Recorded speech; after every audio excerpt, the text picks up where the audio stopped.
പിതാവിന്റെയും പുത്രന്റെയും പരിശുദ്ധാത്മാവിന്റെയും നാമത്തിൽ ആമേൻ.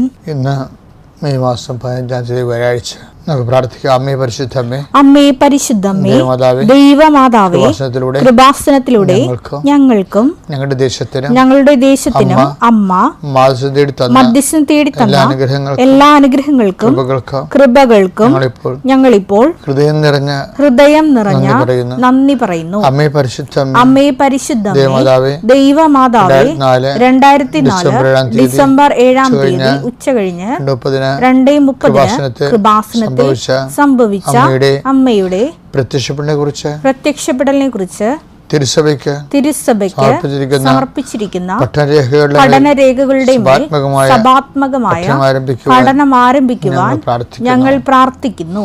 അമ്മേ പരിശുദ്ധമ്മേ, ഭൂസ്വർലോകങ്ങളുടെ രാജ്ഞിയായ അങ്ങേയ്ക്ക് ഭൗമസംരക്ഷണത്തിനായി പ്രപഞ്ച പ്രകൃതിയെ തന്നെ തിരുസഭ പ്രതിഷ്ഠിക്കുവാൻ ഈ പ്രത്യക്ഷീകരണം വഴി ഇടയാക്കണമേ. പരിശുദ്ധമ്മേ, ജപമാല മാതാവേ, സകല കൃപാസനം പ്രാർത്ഥനകളോടും ചേർത്ത് ഞങ്ങളിപ്പോൾ പ്രാർത്ഥിക്കുന്ന ഈ കുടുംബത്തിന്റെ പ്രത്യേക നിയോഗം. ഇന്നത്തെ നിയോഗം പറ മക്കളെ.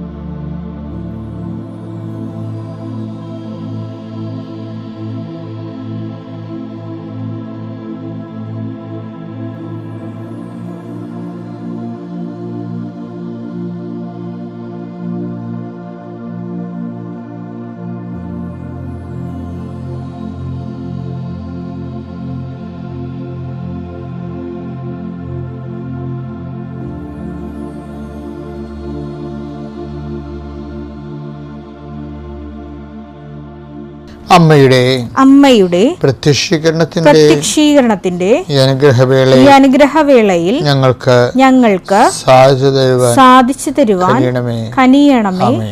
ആമേൻ. വിശ്വാസ പ്രമാണം.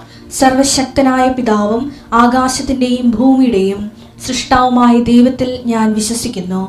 അവിടുത്തെ ഏകപുത്രനും ഞങ്ങളുടെ കർത്താവുമായ ഈശോമിശിഹായിലും ഞാൻ വിശ്വസിക്കുന്നു.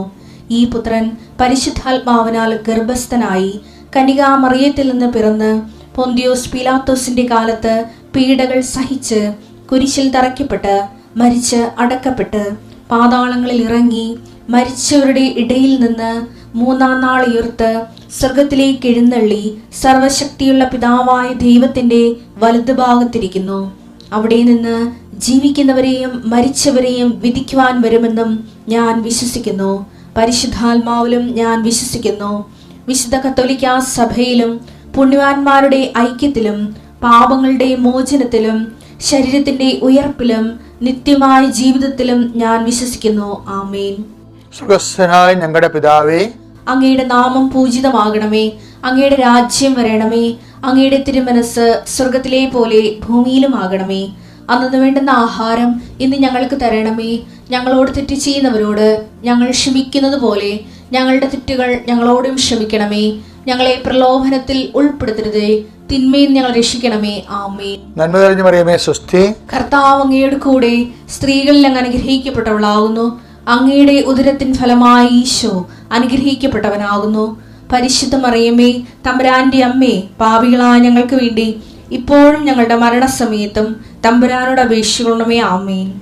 ഈ പ്രാർത്ഥനയിൽ പങ്കെടുക്കുന്ന അങ്ങയുടെ എല്ലാ മക്കളുടെയും ആവശ്യങ്ങളെ അങ്ങ് ഏറ്റെടുക്കണമെന്ന് പ്രാർത്ഥിക്കുന്നു. ദീർഘനാളായിട്ട് കർത്താവ് കാത്തിരിക്കുന്ന വിഷയങ്ങളുണ്ട് ഈശോയെ, അത് ഇന്ന് നിറവേറണമേ എന്ന് പ്രാർത്ഥിക്കുന്നു.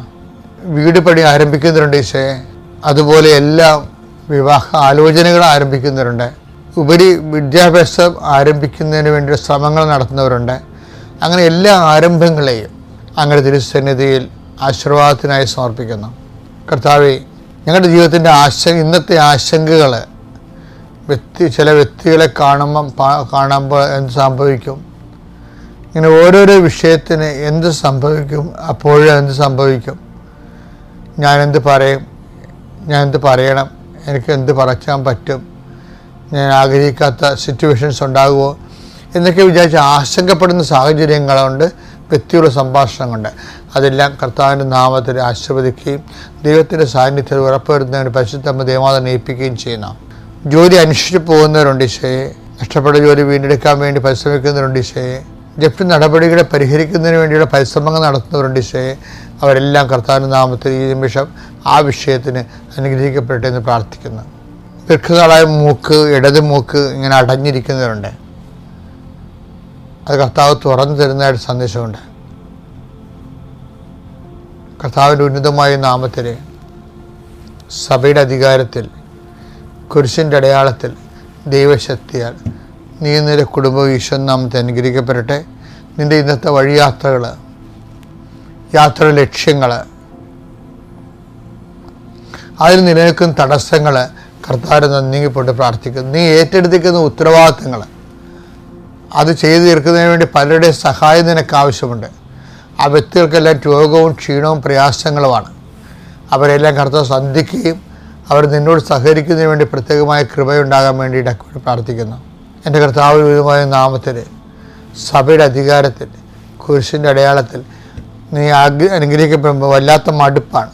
ഒന്നും ചെയ്യാൻ തോന്നണില്ല, ഒരു കാര്യവും ചെയ്തിട്ട് ഒരു കാര്യവും ഇല്ല എന്ന് വിചാരിച്ചുകൊണ്ട് മനസ്സിടിഞ്ഞിരിക്കുന്നവരുണ്ടാകും. കർത്താവിൻ്റെ വിശുദ്ധ രക്തം തളിക്കപ്പെടുകയും നീ പുനർജീവിക്കുകയും ചെയ്യട്ടെ പ്രാർത്ഥിക്കുന്നു. എൻ്റെ കർത്താവിൻ്റെ ഉന്നതമായ നാമത്തിൽ, സഭയുടെ അധികാരത്തിൽ, കുരിശിൻ്റെ അടയാളത്തിൽ, ദൈവശക്തിയാൽ ഇന്നത്തെ ദിവസം നീ കണ്ടുമുട്ടുന്ന വ്യക്തികൾ, പോകുന്ന വഴികൾ, ചെയ്യുന്ന കാര്യങ്ങൾ, ഇടുന്ന ഒപ്പുകൾ, എഴുതുന്ന എഴുത്തുകൾ, സംസാരിക്കുന്ന സംസാരങ്ങൾ, ഫോണിലൂടെയുള്ള വിളികൾ, കമ്മ്യൂണിക്കേഷൻസ്, അതിനുള്ള റെസ്പോൺസ്, നിനക്കുള്ള പ്രതികരണങ്ങൾ എല്ലാം നിനക്ക് അനുകൂലമായി വരാനും കർത്താവിൻ്റെ നാമത്തിൽ ഞാൻ നിന്നെ ഈശോനാമത്തെ ആശീർവദിക്കുന്നു. ഏജൻസികൾ, കടകൾ, കമ്പോളങ്ങൾ, വ്യാപാരങ്ങൾ, വ്യവസായങ്ങൾ നടത്തുന്ന എല്ലാ തൊഴിൽ മേഖലയും കാർഷിക മേഖലയിലും അവിടെയുള്ള പ്രതിസന്ധികൾ യേശുക്രിസ്തു നീങ്ങിപ്പോട്ടെന്ന് കൽപ്പിക്കുന്നു. എൻ്റെ പ്രിയപ്പെട്ടവരെ, നമ്മളെപ്പോഴും ജീവിതത്തിൽ മേൽഗതി പ്രാപിക്കാൻ വേണ്ടി ആഗ്രഹിക്കുന്നുണ്ടെങ്കിൽ ദൈവവുമായിട്ട് കുറച്ചുകൂടി മെച്ചമായ റിലേഷൻസ്, ദൈവമായിട്ട് മെച്ചമായ റിലേഷൻസ് കീപ്പ് ചെയ്യാൻ ഉദ്ദേശിക്കുന്നുണ്ടെങ്കിൽ, പട്ടക്കാരന് ആത്മാവ് വളരുക എന്നൊക്കെ പറയുമായിരുന്നു. പക്ഷേ ആത്മാവ് വളരുക എന്ന് പറയുമ്പോഴും നമ്മളെപ്പോഴും ശ്രദ്ധിക്കേണ്ട ഒരു വിഷയം എന്ന് പറയുന്നത്, ഓരോ കാര്യം ചെയ്യുമ്പോഴും അതുകൊണ്ട് ദൈവത്തിന് എന്ത് പ്രയോജനം, ഏറ്റവും വലിയ നമ്മൾ ഒരു വിഷയം ഡിസേൺ ചെയ്യാൻ, ഇപ്പം ഡിസേൺമെൻറ്റ് ഓഫ് ദി സ്പിരിറ്റ്, പ്രവർത്തനങ്ങളുടെ ഡിസേൺമെൻ്റ് ഇല്ലേ, വിവേചനം. ആ പ്രവർത്തനങ്ങളുടെ വിവേചനം ദൈവികമാണോ മാനുഷികമാണോ പൈശാചികമാണോ എന്നറിയാൻ വേണ്ടി ഉള്ള ഒരു നടപടിക്രമം എന്ന് പറയുന്നത്, ഇതുകൊണ്ട് ദൈവത്തിന് എന്ത് പ്രയോജനം എന്നുകൂടി. ഇപ്പം നിൻ്റെ കുടുംബകാര്യമാകാം, ചിലപ്പോൾ നിൻ്റെ പഠനകാര്യമാകാം, ചിലപ്പോൾ നിൻ്റെ പരീക്ഷക്കാര്യമാകാം, ചിലപ്പോൾ നിൻ്റെ ആരോഗ്യ പ്രശ്നമാകാം, നിൻ്റെ തൊഴിൽപരമായ കാര്യങ്ങളാകാം. പക്ഷേ അവിടെയെല്ലാം നീ ഒരു ചോദ്യത്തിന് ഉത്തരവിടണം. മനുഷ്യൻ എടുക്കാത്തൊരു ചോദ്യമാണത്. എന്താണ്? ഞാൻ ഇങ്ങനെ ചെയ്യുന്നത് കൊണ്ട് ദൈവത്തിന് എന്ത് പ്രയോജനം? അപ്പോൾ ദൈവത്തിൻ്റെ ഒരു പ്രയോജനം കണ്ടുപിടിച്ചു കഴിഞ്ഞാൽ പിന്നെ എന്താ പ്രശ്നം വെച്ച് കഴിഞ്ഞാൽ അതിന് ഒരു സീല് കിട്ടും. എന്താണ്? സ്വർഗത്തിൻ്റെ ഒരു സീല് കിട്ടും. ഉടമ്പടി എന്ന് പറയുന്ന സംഭവം നിലനിൽക്കണമെന്തിലാണ്? അത് ഇവിടുന്ന് എനിക്ക് കിട്ടിയത്, കാനായിലെ കല്യാണ വീട്ടിൽ അമ്മ അവിടെ പ്രസൻ്റായിരുന്നു. പ്രസൻ്റ് ആകുമ്പോഴും അവിടെ വീഞ്ഞ് തികയാതെ വന്നതുകൊണ്ട് ആണ് അവൻ്റെ അമ്മ ഈശോയോട് പറഞ്ഞെന്ന്. അതിൻ്റെ ഓരോ വാക്കിനും ഭയങ്കര പ്രാധാന്യമാണ്. വീഞ്ഞ് തികയാതെ വന്നതുകൊണ്ട് അവൻ്റെ അമ്മ ഈശോയോട് പറഞ്ഞു. ആ വാക്കെല്ലാം കറക്റ്റാണ്. വീഞ്ഞ് തികയാതെ വന്നത് ഭയങ്കര സീരിയസ് വിഷയമാണ്. ഈശോയുടെ അമ്മ ഒരു സീരിയസ് വിഷയമാണ്. ഈശോയോട് പറഞ്ഞു എന്ന സീരിയസ് വിഷയമാണ്.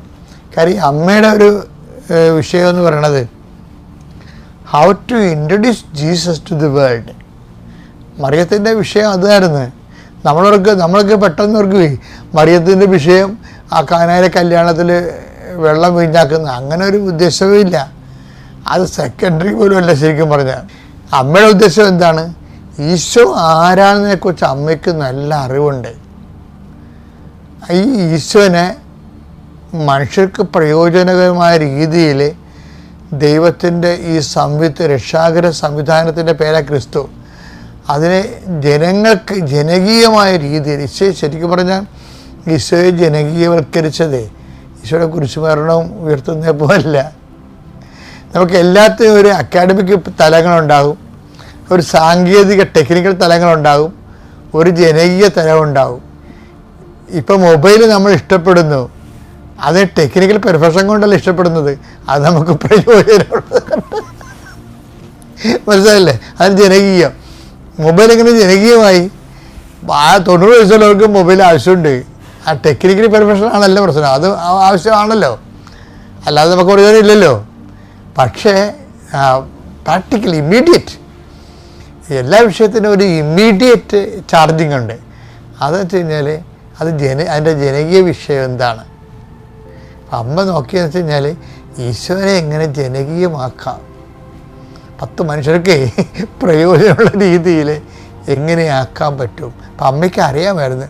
പരിശുദ്ധാത്മാവ് അമ്മയുടെ ഉള്ളിൽ ഇരുന്നിട്ട് എപ്പോഴും പറയുമായിരുന്നു, മേരി നിനക്ക് മാത്രമേ ഇൻട്രൊഡ്യൂസ് ചെയ്യാൻ പറ്റത്തുള്ളൂ, എനിക്ക് പറ്റത്തില്ല, പിതാവിന് പറ്റത്തില്ല. ഞങ്ങൾക്ക് പറ്റണത് ഈശോയെ മനുഷ്യാവതാരത്തിലാക്കാനേ പറ്റത്തുള്ളൂ. പക്ഷെ മനുഷ്യരുടെ മുമ്പിൽ പരിചയപ്പെടുത്തുക എന്നുള്ളത് വി കാൻ ഡു ഇറ്റ്, അത് നിനക്കേ പറ്റത്തുള്ളൂ എന്ന് പറഞ്ഞുകൊണ്ട് എപ്പോഴും പരിശുദ്ധാത്മാവ് ഇങ്ങനെ മേരിയെ ഇങ്ങനെ ഇൻട്രൊഡ്യൂസ് ചെയ്തുകൊണ്ടിരിക്കും. അപ്പോൾ അമ്മ ഒരു തക്കം നോക്കി അങ്ങനെ ഇരിക്കരുത്. അപ്പോഴാണ് കാനായിലെ കല്യാണത് ഒരു കഥയുമില്ലാത്ത കാര്യമാണ്. അവിടെ ഒരു അമ്മയ്ക്ക് കിട്ടിയൊരു ചാൻസാണ്, ഒരു കച്ചിത്തുരുമ്പ് പോലെ. എന്താണ്? ഈശോയെ ഇൻട്രൊഡ്യൂസ് ചെയ്യണമെന്ന് പറഞ്ഞുകൊണ്ട് ഇങ്ങനെ പരിവേഷം കൊണ്ട് നടന്ന ആളിനെ, ആക്രാന്തം പിടിച്ച് നടന്ന ആളിനെ പെട്ടെന്ന് കിട്ടിയൊരു അവസരമാണ് വീഞ്ഞ് ചെയ്യാതെ വന്ന കാര്യങ്ങൾ. യോഹന്നാൻ 2:3. അവിടെ വീഞ്ഞു തീർന്നു പോയപ്പോൾ യേശുവിന്റെ അമ്മ അവനോട് പറഞ്ഞു അവർക്ക് വീഞ്ഞില്ല.